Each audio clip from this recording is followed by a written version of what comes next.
You know, we all share this single, unified story of the past, a timeline that feels as solid and as real as the ground beneath our feet.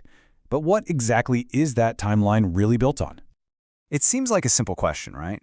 But the answer, well, the answer is way more complex. And maybe, just maybe, a lot more fragile than you'd ever think. All right, let's get into it. So for centuries, the go-to answer to that question has been astronomy. We've always been told that our history isn't just a bunch of stories. Nope, it's a science, locked in place by the reliable, predictable clockwork of the heavens. And the idea behind it is just brilliant. An ancient text mentions something like a solar eclipse happening during a famous battle. Well, since we can calculate the exact moment of every single eclipse in history, we can lock that battle into our timeline with what seems like absolute precision. It's like the ultimate historical anchor, right? But this whole revolutionary way of dating history, it didn't just happen by accident. It was the life's work of some of the sharpest minds of the Renaissance. So who were the brains behind the operation? Who actually built the system we still rely on today?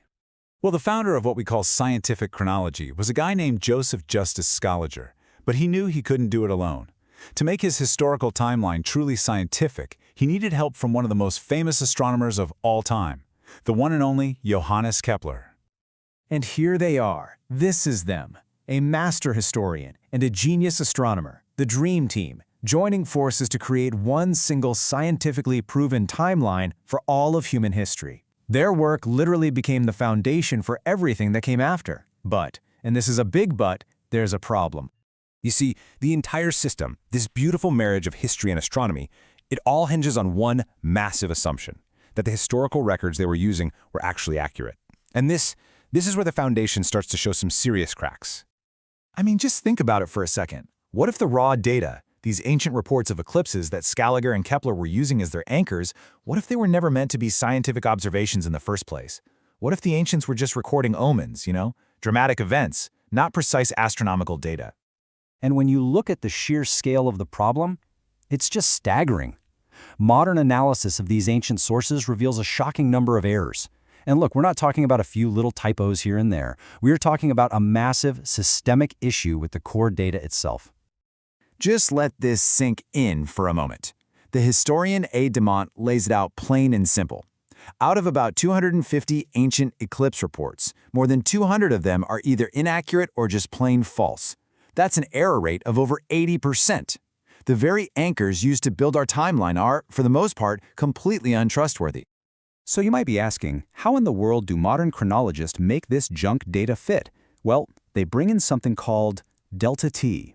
It's basically a mathematical fudge factor. To make an old eclipse show up in the right place at the right time on their charts, they have to assume the Earth's rotation was just going haywire, fluctuating all over the place.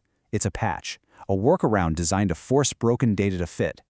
And to put an even finer point on it, the one ancient eclipse that does have good time measurements, the one observed by Theon, was seen in Alexandria, Egypt. And get this, according to a leading astronomer, F. Richard Stevenson, not a single verifiable solar eclipse report with precise timing survives from ancient Europe. The data just isn't there. So all of this, it leads to a much deeper and honestly, a much more unsettling question. If the data is this bad, was our timeline really discovered through objective science, or was it designed to fit a story that somebody already wanted to tell? I mean, you have to put yourself in their shoes. Think about the world Scaliger and Kepler were living in. This was not an age of academic freedom. It was an age of powerful religious and political doctrines. What if conformity was more important than authenticity? And this quote right here from H. Furman, a former president of a major German historical institute, just nails it. He says that when a powerful doctrine is in play, the search for truth is directed. It's not about what's authentic anymore, it's about making sure it conforms to the doctrine. So you have to ask, could the need, the desire to lock the Christian religion into a solid historical timeline, could that have been the real driving force? So where does all this leave us? Well, it leaves us staring at this giant, unsolved equation, right at the very heart of how we understand our own past.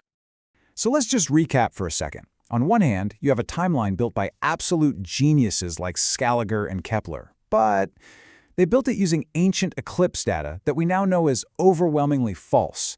And to make it all work today, We need this scientific patch, this delta T, to plug the holes. And on top of it all, the entire structure might have been designed from the start to conform to the powerful doctrines of the time. And all of this brings us right back where we started. But now the question feels heavier. If the scientific anchors aren't secure, if the very foundation itself is cracked, then what is our shared history really built on? Is it actual science? Or is it just a really, really good story we've all agreed to tell ourselves?